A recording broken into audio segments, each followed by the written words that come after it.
Hello बच्चों, कैसे हो आप लोग। आशा करती हूँ आप लोग अपने घरों में कुशल होंगे और पढ़ाई के लिए भी पूरी तरह तैयार होंगे। जैसा कि आप लोग जानते हो कि पूरा देश, पूरा विश्व एक कठिन परिस्थिति से गुजर रहा है।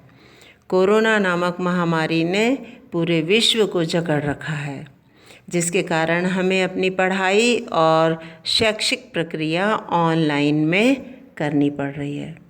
तो बच्चों, हम सकारात्मक सोच रखते हुए अपनी पढ़ाई को जारी रखेंगे। तो आइए आज हम अध्याय 4 के भाग 1 में कविता रहीमन विलास के बारे में पढ़ेंगे, समझेंगे और उद्देश्य की पूर्ति करेंगे। रहीमन विलास कविता समझने से पहले इसके रचयिता कवि श्री रहीम दास जी के जीवन परिचय के बारे में जानेंगे। क्योंकि बच्चों, मैं पहले बता चुकी हूँ, जीवन परिचय और केंद्रीय भाव अर्थात कविता के सार से 50% प्रश्न परीक्षा में पूछे जाते हैं और 50% अध्याय के अंतर्गत से पूछे जाते हैं। तो बच्चों, हम आप लोग अपनी अपनी किताब खोलकर रहीमन विलास के रहीम जी के जीवन परिचय पर अपना ध्यान केंद्रित कीजिए। श्री अब्दुर रहीम खान खाना रहीम दास जी का पूरा नाम था। इनका जन्म सन 1556 ईस्वी में हुआ था। जब आप 5 वर्ष के थे तब गुजरात के पाटन नगर में इनके पिता की मृत्यु हो गई थी। आपका पालन पोषण स्वयं सम्राट अकबर की देखरेख में हुआ। आपकी कार्यक्षमता से प्रभावित होकर अकबर ने सन 1572 ईस्वी में आपको पाटन नगर की जागीर प्रदान की। सन 1576 ईस्वी में गुजरात विजय के बाद आपको गुजरात की सूबेदारी भी मिल गई। सन 1579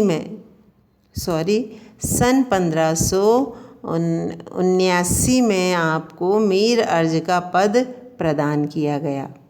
सन 1583 में आपने अपनी योग्यता से गुजरात के उपद्रव का दमन किया, जिससे प्रसन्न होकर सन 1584 में आपको खान खाना की उपाधि से सम्मानित किया गया और 5000 रुपये का इनाम दिया गया। सन 1589 में आपको वकील की पदवी से सम्मानित किया गया। रहीम एक सहृदयी, स्वाभिमानी, उदार, विनम्र, दानशील, विवेकी और वीर व्यक्ति थे। आपकी मृत्यु सन 1626 ईस्वी में 70 वर्ष की अवस्था में हुई। रहीम अरबी, तुर्की, फारसी, संस्कृत और हिंदी के अच्छे जानकार थे। आप हिंदू संस्कृति से अच्छी तरह परिचित थे।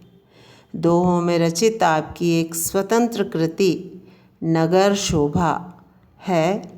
इसमें 142 दोहे हैं। रहीम अपने बरवे छंद के लिए भी प्रसिद्ध हैं।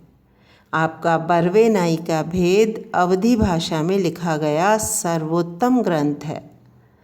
रहीम ने कुछ सोरठे भी लिखे हैं।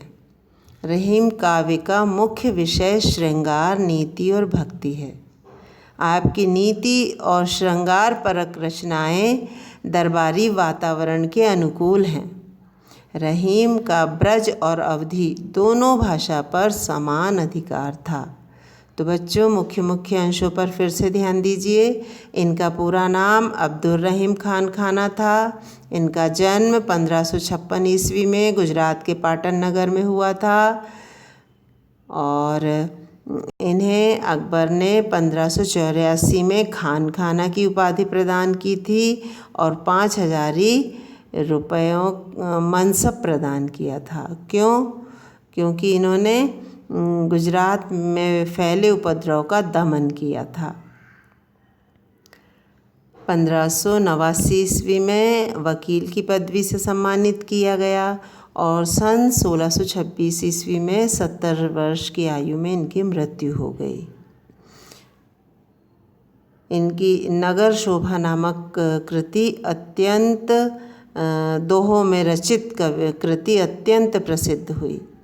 और बरवे नायिका भेद नामक एक ग्रंथ अवधी भाषा में लिखा, जो सर्वोत्तम ग्रंथ माना जाता है।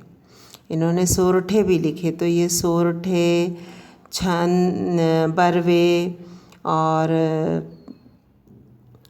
सोरठे, बरवे, दोहे, ये क्या हैं? एक ये छंद के विशेष प्रकार हैं जो इन्होंने लिखे और जिनका विषय था श्रृंगार, नीति और भक्ति। रहीम जी का ब्रज और अवधी दोनों भाषा पर समान अधिकार था।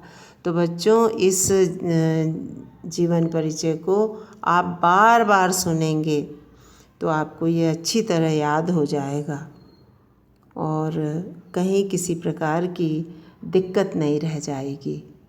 ठीक है।